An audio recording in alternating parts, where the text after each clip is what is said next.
그러던 중 이미 기존의 스포츠 지도사 자격증을 가지고 있으면 다른 스포츠 지도사 자격증을 취득할 때 혜택이 있다는 것을 깨달았습니다. 이번 실기시험을 준비하면서 가장 어려웠던 기술은 EB라는 동작인데요. 그래서 이 영상을 시청해주신 여러분들께 제가 방금 소개해드렸던 무료 족보 PDF 파일을 공유해드리고자 하는데요. 안녕하세요, 반갑습니다. 저는 작년에 줄넘기 종목으로서 유소년 스포츠 지도사를 취득을 했었는데요. 따라서 유소년 스포츠 지도사는 다른 스포츠 지도사 자격증들과 어떤 점이 다른지, 그리고 그 합격 후기를 여러분들께 소개해드리고자 합니다. 우선 저는 체대생이었기 때문에 스포츠 지도사 자격증이 졸업 요건에서 필수였습니다.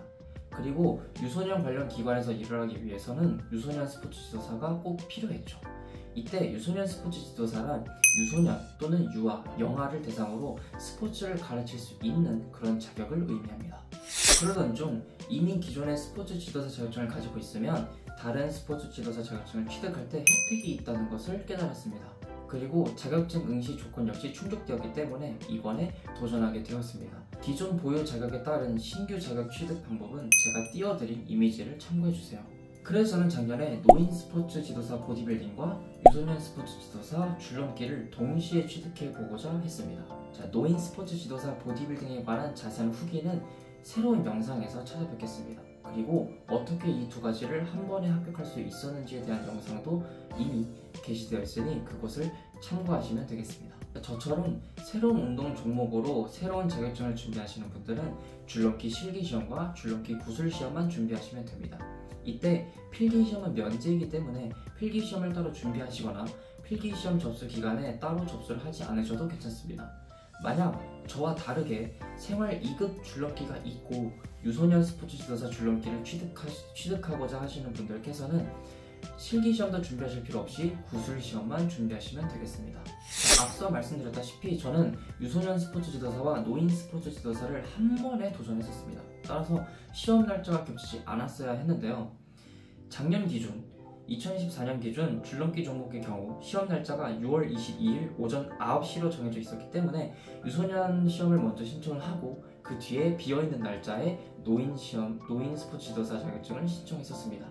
2014년의 경우 대림대학교에서 진행이 되었었지만 자격 과정에 따라 그리고 운동 종목에 따라서 실기 장소와 실기 날짜는 매우 상이하기 때문에 항상 유의하셔서 접수를 해야 합니다. 시험 날짜와 시험 장소는 매년 종목별 시행 공고문에 미리 공지를 해드리기 때문에 종목별 시행 공고문을 꼭 살펴보신 후에 철저하게 시험 날짜를 계획하시는 것을 권장드립니다.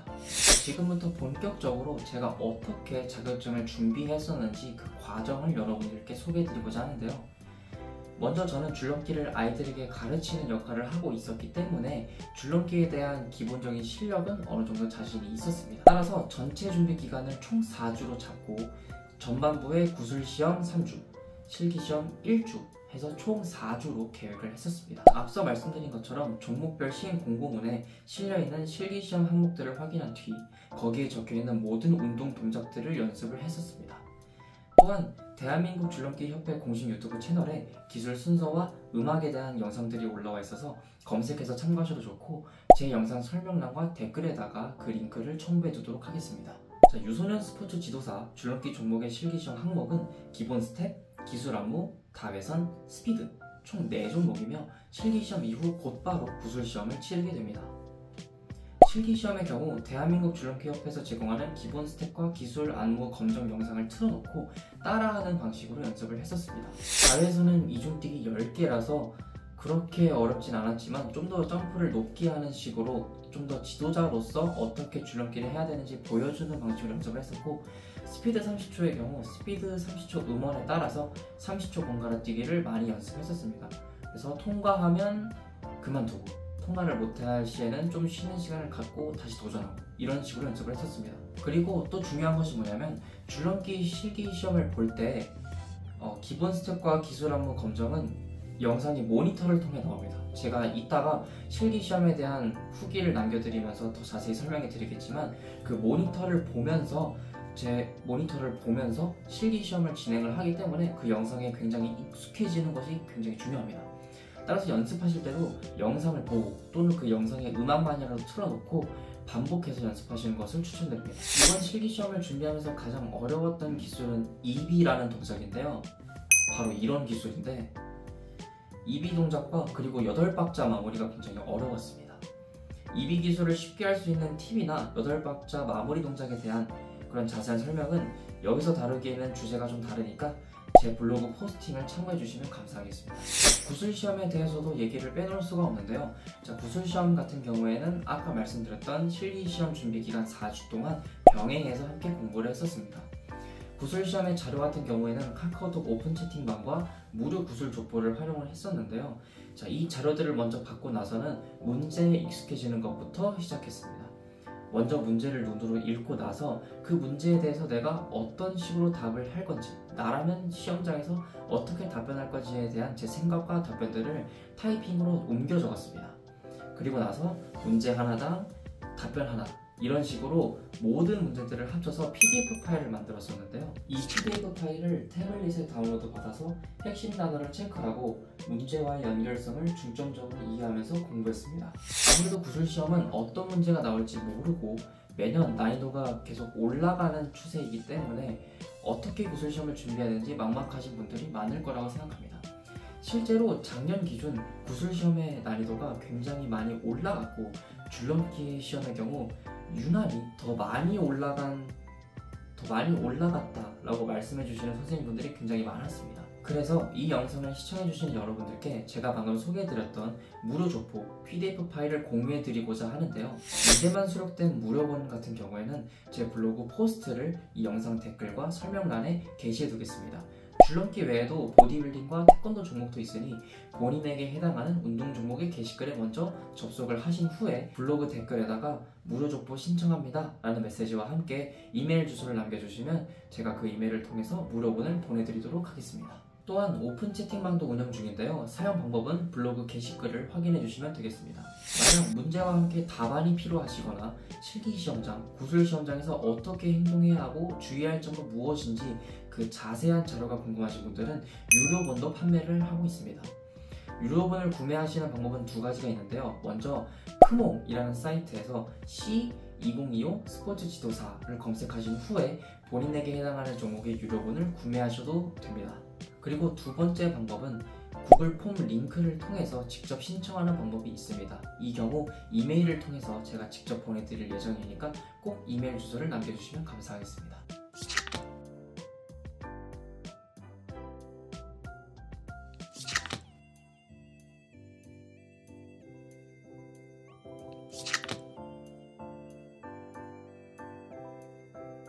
많은 분들이 이용해 주셨으면 좋겠고 힘들게 만든 자료인 만큼 많은 관심 부탁드립니다. 드디어 실기 구술시험날이 찾아왔습니다.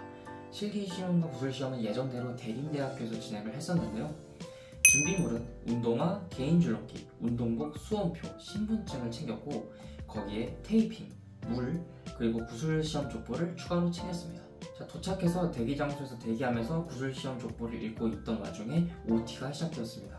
OT 내용은 실기시험과 구술시험에서 꼭 지켜야 될 사항들을 소개해주면서 협회 측에 많이 문의하던 내용들을 설명해 주셨습니다. 근데 가장 충격적인 내용을 들었는데 뭐였냐면 구술시험 문제가 대략 64개로 4개씩 묶어서 유형화된 부분을 응시자가 뽑는 방법이었는데 그렇지 않고 아예 문제를 랜덤으로 뽑게 된 것도 모자라 문제수가 1000개까지 늘어났다는 소식이었습니다. 그렇게 약간의 긴장감을 안고 실기시험장으로 향했습니다. 먼저 신원 확인을 하고 모든 전자기기를 반납한 후에 실기시험장에 먼저 들어갔습니다.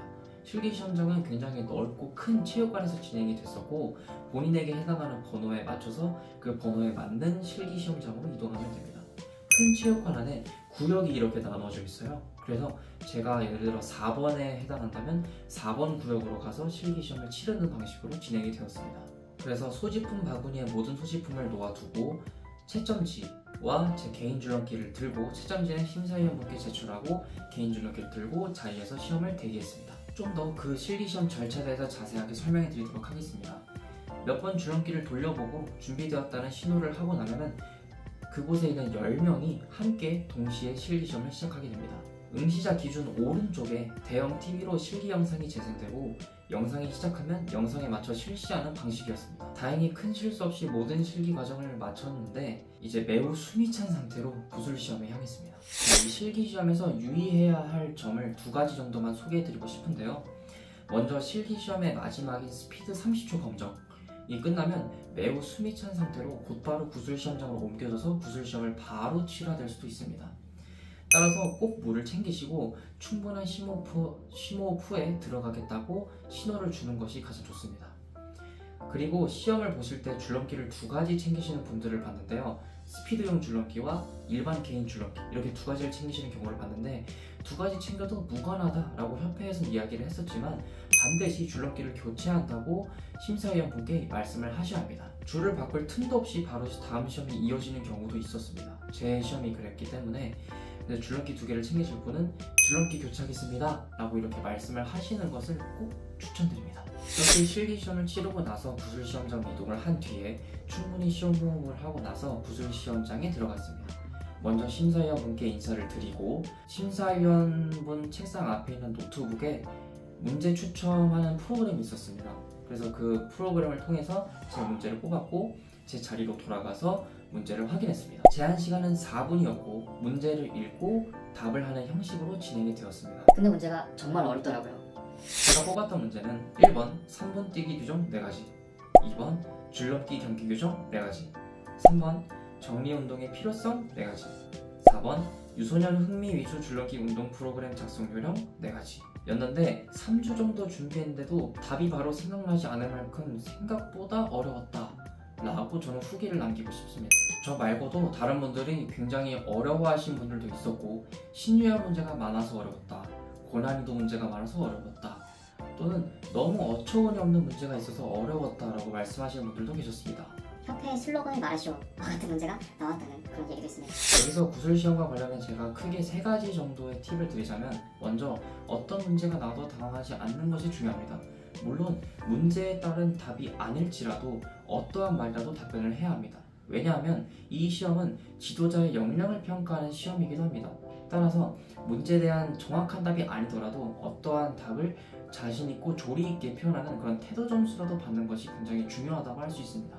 예를 들면 제가 뽑았던 4번 문제 같은 경우에는 어떻게 답을 했었냐면, 유소년은 성인에 비해 체력과 집중력이 낮기 때문에 줄넘기를 활용한 기술 연습과 함께 놀이형 활동을 접목시키는 것이 효과적입니다. 준비운동 역시 줄넘기를 이용한 웜업으로 흥미를 유도한 후 자연스럽게 수업을 진행하는 것이 좋습니다. 또한 충분한 휴식과 수분 보충을 제공하면서 쉬는 시간에도 아이들의 관심을 끌 수 있는 요소를 마련해야 합니다. 마지막으로 제 경험상 다음 수업에서 배울 내용을 미리 공지하는 것이 유소년의 흥미를 지속시키는 데 효과적인 전략이었습니다. 자, 두 번째 팁은 본인의 경험이 생각보다 많아야 된다라고 팁을 드리고 싶습니다. 왜냐하면 줄넘기 구술 문제가 어려웠던 이유는 개인의 경험과 암기해야 하는 문제들을 섞어낸 융합형 문제들이 꽤나 많이 나왔기 때문인데요.